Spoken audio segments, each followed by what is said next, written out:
15 de abril de 1912, las 2:15 de la mañana. Estás en la cubierta del Titanic. El barco se hunde. Hay dos personas a tu lado, un adinerado hombre de negocios de primera clase con traje a medida y una mujer de la limpieza de tercera clase con un abrigo desgastado. Queda un lugar libre en el bote salvavidas. ¿Quién va a vivir? Si hubieras elegido al hombre rico, te equivocarías. Y si fueras él, estarías muerto. Porque esa noche algo invisible se activó. Un algoritmo que nadie programó, pero que todos ejecutaron a la perfección. Un sistema operativo social que sobreescribió la riqueza, el poder, el estatus, todas las jerarquías que creemos que gobiernan el mundo. Y de alguna manera, en esas 2 horas de caos y agua helada, este código funcionó a la perfección.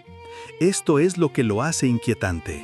Ese mismo algoritmo sigue funcionando, ahora mismo, en los hospitales, decidiendo a quién se le conecta el respirador, en zonas de huracanes, determinando quién evacúa primero. En cada momento en que se agotan los recursos y alguien tiene que elegir quién merece sobrevivir. Simplemente no lo vemos, pero estamos a punto de hacerlo. Porque el Titanic no fue solo un desastre, fue un experimento, una prueba en tiempo real de lo que los humanos realmente valoran cuando todo lo demás desaparece. ¿Y los resultados? No fueron aleatorios, fueron matemáticos, predecibles, medibles. Los modelos de aprendizaje automático ahora pueden predecir la supervivencia del Titanic con más del 85% de precisión. No porque las computadoras sean inteligentes, sino porque los humanos somos constantes. Ejecutamos el mismo código siempre, siempre lo hemos hecho. Al final de esta historia, comprenderás algo que cambiará tu perspectiva sobre cada desastre, cada emergencia, cada crisis que hayas presenciado. Verás la mano invisible que guiaba esos botes salvavidas, y una vez que la veas, ya no podrás olvidarla. Así que empecemos con los datos, porque antes de que podamos entender por qué el algoritmo funciona, necesitamos verlo. ¿Y los números? Los números no mienten. Al amanecer del 15 de abril de 1912, los barcos de rescate contaron a los supervivientes. Y lo que encontraron no fue casual.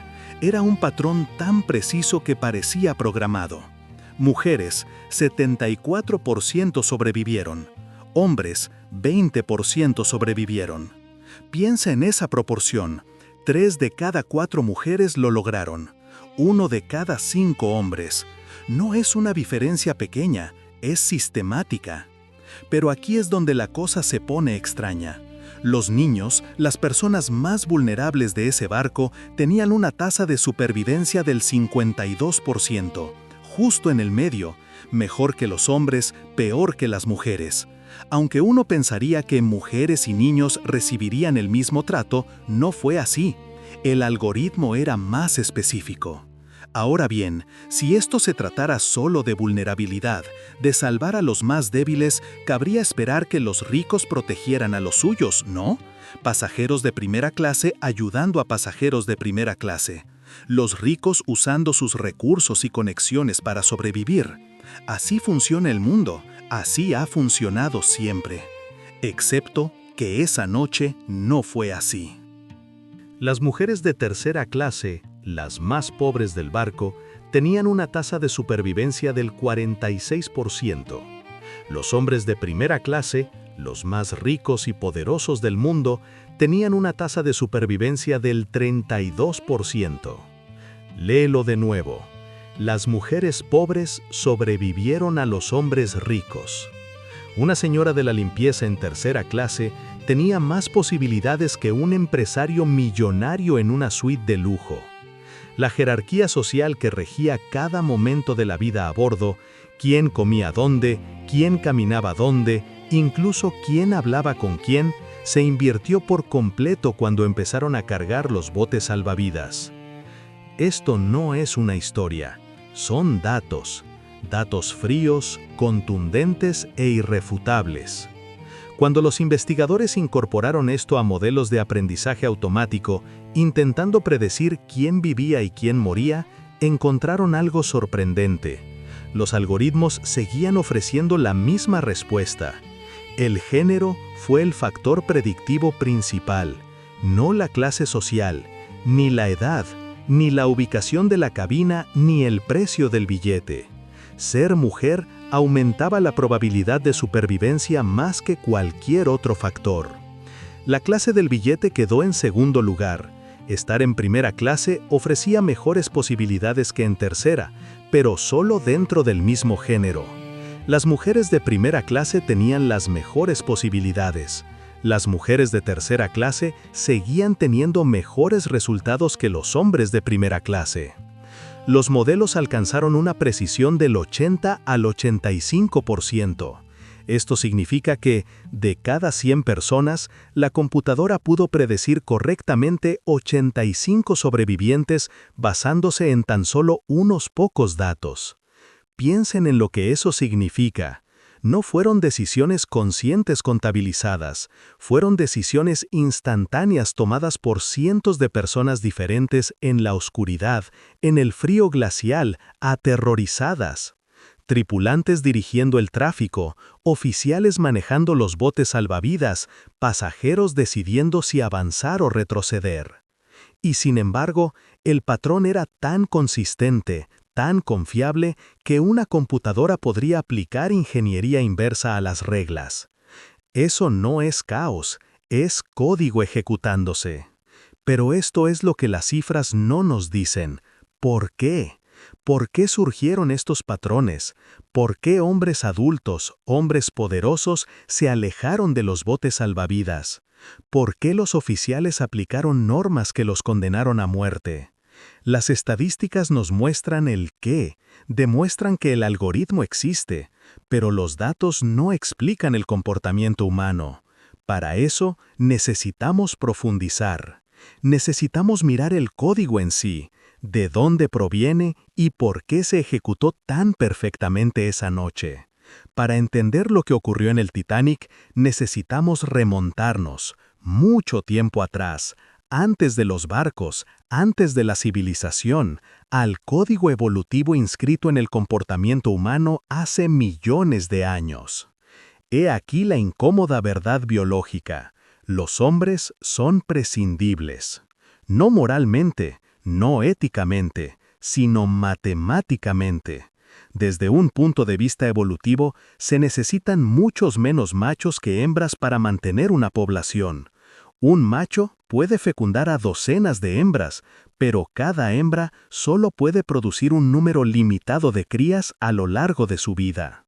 Esto crea lo que los biólogos llaman la teoría de la inversión parental.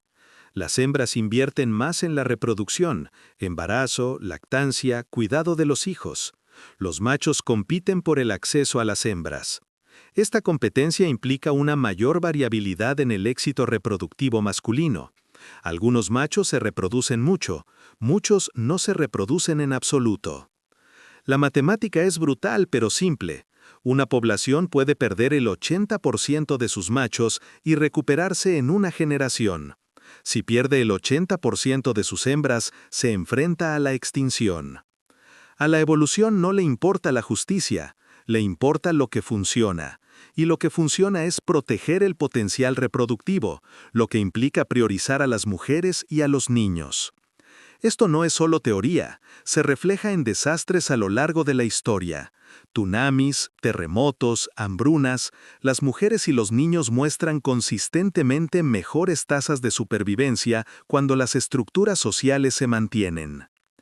Pero lo fascinante del Titanic es que la biología por sí sola no lo explica. Déjame mostrarte por qué. 18 meses después del hundimiento del Titanic, otro barco se hundió, el Lusitania, torpedeado por un submarino alemán, composición de pasajeros similar, distribución de género y clase similar. Pero el Lusitania se hundió en 18 minutos. El Titanic tardó 2 horas y media. En el Lusitania, las tasas de supervivencia eran casi aleatorias. Hombres, mujeres, niños, probabilidades similares. El protocolo de mujeres y niños primero apenas funcionaba. Era un caos absoluto, puro instinto de supervivencia. El Titanic tenía algo que el Lusitania no tenía: tiempo. Tiempo para que la biología fuera superada por algo más fuerte. Tiempo para que el sistema operativo social se iniciara y funcionara. Porque la evolución escribió el código base, pero la evolución no explica por qué los hombres de primera clase en 1912 entregaron sus chalecos salvavidas a las mujeres de tercera clase. La evolución no explica por qué los miembros de la tripulación retuvieron físicamente a los hombres que intentaban abordar botes salvavidas medio vacíos. Eso requería algo más, algo que pudiera anular el instinto más poderoso de la naturaleza, el afán de supervivencia. Eso requería cultura. Primero las mujeres y los niños. 4 palabras. No son una ley, no son una norma, solo una norma social. Pero la noche del 15 de abril de 1912, esas 4 palabras tenían más poder que la riqueza, más autoridad que la clase, más fuerza que el instinto humano de supervivencia. Así es como funcionó la aplicación de la ley. Los oficiales y la tripulación controlaban físicamente el abordaje de los botes salvavidas.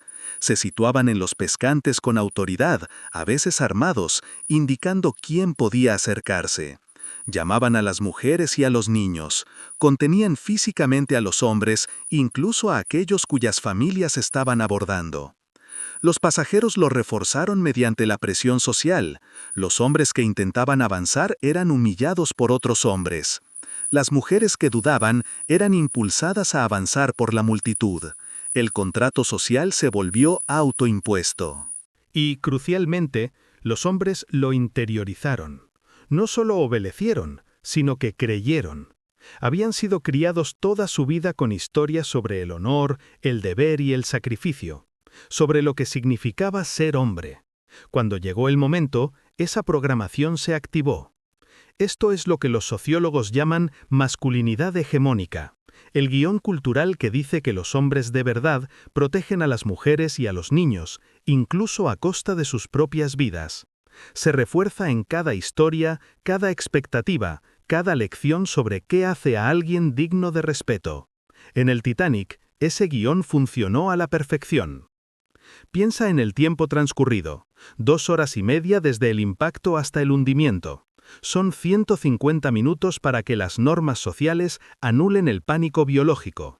Compáralo con los 18 minutos del Lusitania, tiempo insuficiente para que la cultura organice el caos. El lento hundimiento del Titanic creó un espacio donde el entrenamiento, la presión social y la identidad moral pudieron tomar el control. Los oficiales tuvieron tiempo para organizarse. Los pasajeros tuvieron tiempo para asimilar lo que estaba sucediendo. Los hombres tuvieron tiempo para aceptar que iban a morir. Y aquí está la paradoja. Esto lo hizo más ordenado, pero también más letal para los hombres. Porque cuando las normas sociales tienen tiempo de activarse, son despiadadamente eficientes.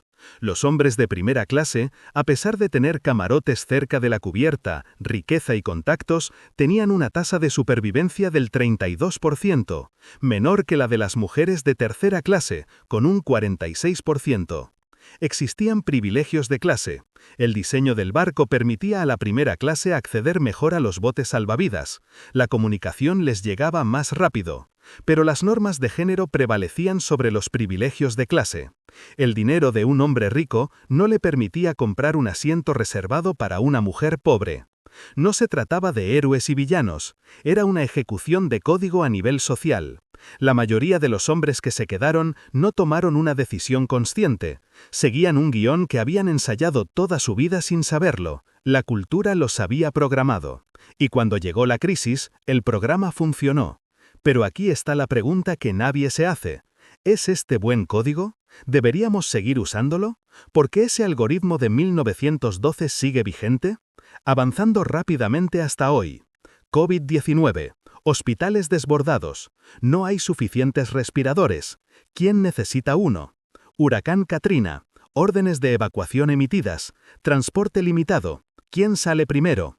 crisis de refugiados, embarcaciones naufragadas en el Mediterráneo, capacidad de rescate limitada. ¿A quién rescatan del agua? El algoritmo del Titanic sigue en marcha. Simplemente ya no lo llamamos así. Algunos protocolos de emergencia modernos han comenzado a reconocer esto. Canadá desarrolló el Marco de Gestión de Emergencias con enfoque de género. Este marco integra explícitamente el análisis de género en la planificación ante desastres.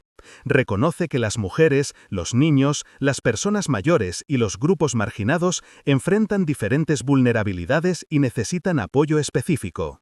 Eso es progreso. Eso es decir en voz alta lo que se dice en voz baja. Que valoramos las vidas de forma distinta en tiempos de crisis, y que quizá deberíamos planificar con honestidad en lugar de fingir que no. Pero esto es lo que la mayoría de los protocolos aún ignoran: la clase social, el estatus socioeconómico.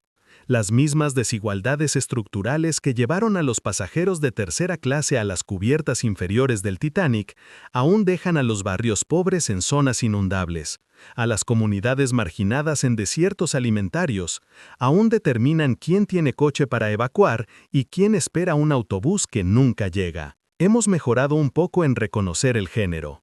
Seguimos siendo pésimos en reconocer la clase social. Y ahora contamos con un nuevo factor que el Titanic no tenía: comunicación digital, datos en tiempo real y sistemas de triaje basados en IA. Podemos optimizar la supervivencia mejor que nunca. Podemos usar el aprendizaje automático, los mismos modelos que predijeron la supervivencia del Titanic con un 85% de precisión para asignar recursos en desastres reales. Lo cual plantea una pregunta incómoda. Si podemos predecir quién tiene más probabilidades de sobrevivir, ¿deberíamos hacerlo? Si un algoritmo dice que esta persona tiene un 20% de probabilidades y esta otra un 80%, ¿seguimos el algoritmo? El Titanic tomó esa decisión inconscientemente. Nosotros tenemos la opción de hacerlo conscientemente. ¿Es eso mejor o peor? Porque la cuestión de hacer visible el algoritmo es la siguiente. Una vez que lo ves, eres responsable de él. Ya no puedes afirmar que es simplemente un comportamiento humano natural. Tienes que decidir si el código es correcto. Así que volvamos a esa cubierta. 15 de abril de 1912, 2:15 de la mañana. Estás ahí con dos personas, el hombre de negocios de primera clase con traje a medida y la mujer de la limpieza de tercera clase con abrigo desgastado. Queda un lugar en el bote salvavidas. Ahora sabes por qué ella vivió y él murió. No porque alguien tomó una decisión consciente en ese momento, sino porque 10.000 años de biología, 2.000 años de cultura y 2 horas de tiempo tomaron la decisión por ellos. El algoritmo se ejecutó, el código funcionó, y el 74% de las mujeres abandonaron el barco, mientras que el 80% de los hombres se quedaron. Eso no fue un caos. Fue el momento más organizado de la historia de la humanidad, cuando todo lo que decimos valorar se desvaneció y todo lo que realmente valoramos tomó el control. Y esto es lo que debería aterrorizarte. Cada vez que un hospital decide quién recibe el respirador, cada vez que una evacuación por huracán prioriza ciertos barrios, cada vez que escasean los recursos y alguien, algo, decide quién es más importante. El algoritmo está ahí, tomando decisiones que fingimos no tomar. El Titanic no nos enseñó qué valorar, nos reveló lo que ya valoramos al terminar la función. Así que aquí está la pregunta que les dejo. Ahora que puedes ver el código, ¿lo dejas seguir ejecutándose o intentas reescribirlo? Porque la próxima vez que el barco se hunda, y habrá una próxima vez, no preguntarás quién merece el bote salvavidas.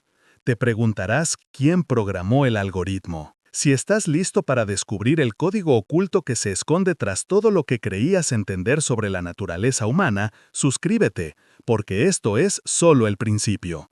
Bienvenido al patrón. Una vez que lo ves, no puedes dejar de verlo.